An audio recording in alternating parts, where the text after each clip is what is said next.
Sorry, I just put in a new Sky Q Mini box that I've ordered because if there was any sponsorship. Anyway, it is, as you know, it is Towie Day. I say as well you know, I'm guessing it's only like 4 people who actually fucking know, probably even care. But I care, because this is episode 64. Episode 64 of Grumpy at 40. Every single day I have put up a video for the last couple of weeks, 3 weeks, 2 weeks, 3 weeks. I have watched an episode of Towie and then taken out key things that I think are worth talking about. Towie is one of them programmes that winds the absolute dick out of me. And because of that, I feel like I need that rage in my life. I can't stop watching it because it makes me so cross. And that's what Grumpy at 40 is. It's getting everything off my chest. And if you stop fucking badgering me, I'll be able to get on with the episode. Introduce it properly with a title card and the music. Here we go. The only way is love, baby, for you. Just getting my notes here. Start with apologies. I could have missed this, or it was done very slightly. There was no use of the word literally. The other day, I didn't pay attention because I was looking at how many times people touch their hair. Yeah, I have got a life. What are you fucking saying? However, this one, I was semi-listening, so I could have missed it. I'm not too sure, but there was no literally of the week, so that's on hold. We shall start quite early on. I mentioned this a couple of weeks ago. This Visa Association. I could be wrong, but I don't think I am. That is product placement. I myself also use Visa. Well, of course, Visa won't fucking sponsor me because there are only 7 people watching, if I'm lucky. So here's that clip. This is a nice lunch. Thank you, Dan. It adds nothing to the storyline, and what I've noticed is the pattern, getting it out of the way early on. By the time it gets to the first commercial break, you've sort of forgotten that it happened, because remember, the people who watch this aren't really all there. I am there though. I've written it down in my notebook so I didn't forget. Haha! Producers of Towie, you have failed, or won, depending on how much Visa are paying you, wankers. Pretty much straight after the Visa thing, there's this clip. Before I speak about it, watch it. Do you know what, girls? This has been really, really nice. We should definitely do this more often. Agreed. So nice, isn't it? Yeah, good company, good Prosecco, Yeah. good chat. Oh, I could do this again. What's that then? Sitting in a line, facing a camera, chatting shit about absolute nonsense. Knowing Towie and the way it works, I guarantee that will happen in about 3 minutes' time. And by the way, what the hell is Prosecco? It's like 3 years ago this drink didn't exist, and now it's the only thing that people, mainly these, drink. What the hell is it? It's just wine, right? Fizzy wine. I guess it's fucking madness. Right, later on in the episode we're in a bookshop. It's a bit weird because you'll see in a second, on one side you've got books that look to be kind of like reference books, or I don't know, and on the other side, clearly kids' books. John is studying the kids' area.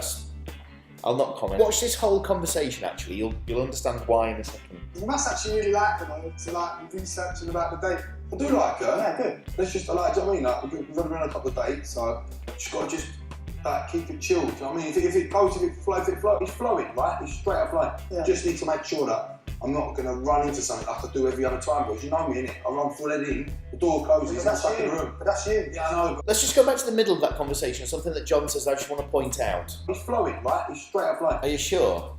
Because your sentences barely flow. I'm doubting your relationships are any smoother than travelling around the M25. The reason why John's in this bookshop is because of something that we link to next, which is the fact that he's researching some interesting points about wine tasting and wines in general, so he can impress Lauren Pope on this date that they're going on. The date seems to be going rather well. However, topic of conversation is, if you really enjoy your wine, it could be considered one of your 5 a day. Ha ha ha ha ha. Clearly a joke. And then Lauren says this. Well, this could be one of your 5 a day, I suppose. Yeah, it could be. Well, really? No, not really. No, not really. No. This is the most credible person that's featured in an episode of Towie. Okay. On second thoughts, maybe not. Right. Okay, so we joined Bobby. Bobby is writing a book, or wants to write a book, and it's one of these really annoying things that every odd chance he gets, he's writing stuff down. He's posed the question, what sort of book do you read? They give him some replies, and then you can see he's thinking, I could turn this into a movie. So this is the conversation. You want to make it into a film. Call me David Spielberg. It's all happening. Is it David Spielberg? No. The man who done E.T. Was David his Yeah, first I don't one? think it's Something David. Spielberg. Spielberg. Yeah, but it's not David. You should. Stephen. Spielberg, that's me. David fucking Spielberg. David Spielberg. Steven Spielberg didn't write E.T., of course. He directed it. The person who wrote E.T. was called Melissa Matheson, and who I think is some sort of political activist now. Maybe E.T. was all about political activism. You don't know, do you? Little Arab child in a war-torn country, maybe. God, this is... Let's move on. Right. Oh, what's happening? Hi. What's happening, right? Yeah, are you? Yeah, good, thank you. Bit of retail therapy? Yeah, went shopping with the girls, got my hair done. Got your hair done. The strange thing is, I've actually seen a lot of people do this. It's like that's a fucking thing now, is to walk around with your hair like that. Again, it's hair envy. I should sort this out. Try that thing that Elton John did. Not shagman. Not that there's anything wrong with that. So that brings me to my final point of this show. I honestly don't know how this is filmed. I have tried to read up on it this week about how things are set up, and I think that's the key, is the setup. In my head, it's like, right, you'll go to that place and you'll meet somebody.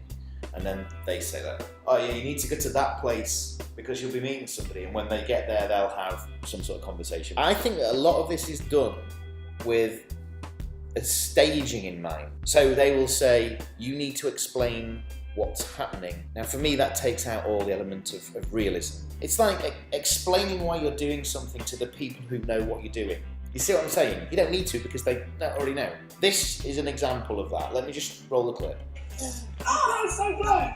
Can I just say, I'm really happy with having a girls' night. I'm really happy with having a girls' night tonight, because the boys have gone out tonight. So as you see, she has to say, I'm so happy we're having a girls' night. She says it twice because she realises the first time might not have been picked up. Not because of the other two, because remember, they don't need reminding the first time, let alone the second time. That's where this programme really fails. If you are trying to express that integrity behind realism, then it has to remain. You can't jump into a conversation expecting them to tell you why and yet us still think it's real. That was today's Grumpy at 40 review of Towie. We'll do it again tomorrow. Not Towie. Why would I review Towie more than once? I'll save that for Monday. Oh, well, that's bullet shit. No, I've had enough now. Oh, Grumpy at 40.